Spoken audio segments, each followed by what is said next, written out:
Crime की कहानियां आपने बहुत सुनी होंगी, लेकिन आज जो कहानी मैं आपको सुनाने जा रहा हूं वो आपके रोंगटे खड़े कर देगी। ये कहानी साबित करती है कि कलयुग अपने चरम पर है। नमस्कार, फर्स्ट इंडिया के डिजिटल प्लेटफॉर्म पर आपका स्वागत है। मेरा नाम है अरविंद शर्मा। एक शख्स जिसे लोग दाता कहकर बुलाते थे, जो जरूरतमंदों की मदद करने के लिए हमेशा तैयार रहता था, उसने वो कर दिया जिसकी कोई कल्पना भी नहीं कर सकता। उसने उन दो मासूम बच्चों को तड़पा तड़पा कर मार डाला जो उसे दादा दादा कहकर पुकारते थे। कारण सिर्फ इतना कि वह उनके पिता से बदला लेना चाहता था। उसने हत्या करने से पहले बच्चों से कहा, मैं तुम्हें इसलिए मार रहा हूं ताकि तुम्हारे पापा को हमेशा याद रहे कि उन्होंने मुझे धोखा देकर कितनी बड़ी गलती की है। यह कोई फिल्मी कहानी नहीं बल्कि हकीकत है।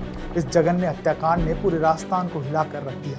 यह खौफनाक दास्तान राजस्थान के जोधपुर के बोरनाला थाना क्षेत्र की है। हत्या का आरोपी फलोदी निवासी मुकुंद थानवी उर्फ श्याम सिंह भाटी है, जिसे लोग उसकी दरिया दिली के कारण दाता कहकर पुकारते थे। यह कहानी शुरू हुई 15 साल पहले, जब यूपी के रायबरेली का प्रदीप पाल राजस्थान आया और एक चूड़ी फैक्ट्री में काम करने लगा। इसी फैक्ट्री में उसकी मुलाकात श्याम सिंह भाटी से हुई, जो अपनी असली पहचान छिपाए हुए था। दोनों की दोस्ती हुई। श्याम ने प्रदीप से अपना बिजनेस शुरू करने की बात कही।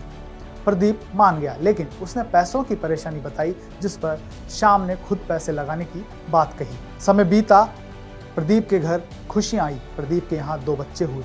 बच्चे धीरे धीरे बड़े हो रहे थे। बड़ी बेटी 12 साल की तमन्ना और छोटा बेटा 8 साल का शिवपाल था। दोनों की परवरिश अच्छे से हो रही थी। श्याम सिंह सिर्फ बिजनेस पार्टनर ही नहीं बल्कि घर का एक सदस्य बन चुका था। बच्चे उसे दादा कहकर बुलाते थे और वह भी उन्हें अपनी गोद में खिलाता था। लेकिन फिर कहानी में ट्विस्ट आया। कहते हैं पैसा रिश्तों का सबसे बड़ा दुश्मन होता है। कुछ ऐसा ही हुआ इस कहानी में। प्रदीप ने किसी कारणवश श्याम का साथ छोड़ दिया और दूसरा काम करने लगा।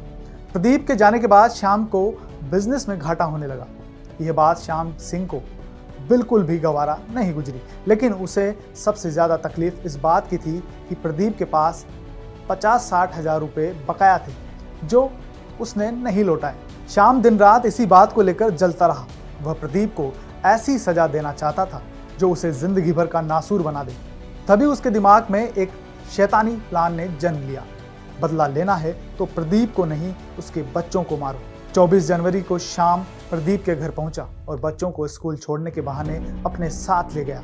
मासूम बच्चे अपने दादा पर पूरा भरोसा करते थे, लेकिन उन्हें क्या पता था कि आज वो जिन हाथों में खेल रहे हैं वही उनके कातिल बन जाएंगे। शाम दोनों को अपनी फैक्ट्री में ले गया और अंदर बंद कर लिया।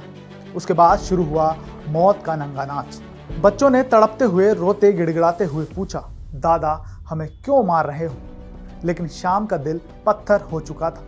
उसने कहा, अगर मैं तुम्हारे पापा को मारता तो सिर्फ तुम्हारी दुनिया उजड़ती, लेकिन अगर तुम्हें मार दूं तो तुम्हारे पापा को जिंदगी भर ये दर्द रहेगा कि उन्होंने मुझसे गद्दारी करके कितनी बड़ी गलती की। तमन्ना चीखती रही, शिवपाल रोता रहा, लेकिन दाता दरिंदा बन चुका था। उसने निर्दयता से दोनों बच्चों को मार डाला और उनकी लाशों को फंदे से लटका दिया। हत्या करने के बाद श्याम ने एक नोट छोड़ा जिसमें लिखा था कि प्रदीप ने उसे धोखा दिया, इसलिए उसने ये कदम उठाया। उसने अपने लिए भी मौत लिखी थी, लेकिन खुदकुशी करने के बजाय नाथ द्वारा भाग गया। लेकिन उसकी चालाकी ज्यादा देर तक नहीं चली। पुलिस ने इस जघन्य हत्याकांड के महज 12 घंटे बाद ही श्याम सिंह भाटी को गिरफ्तार कर लिया।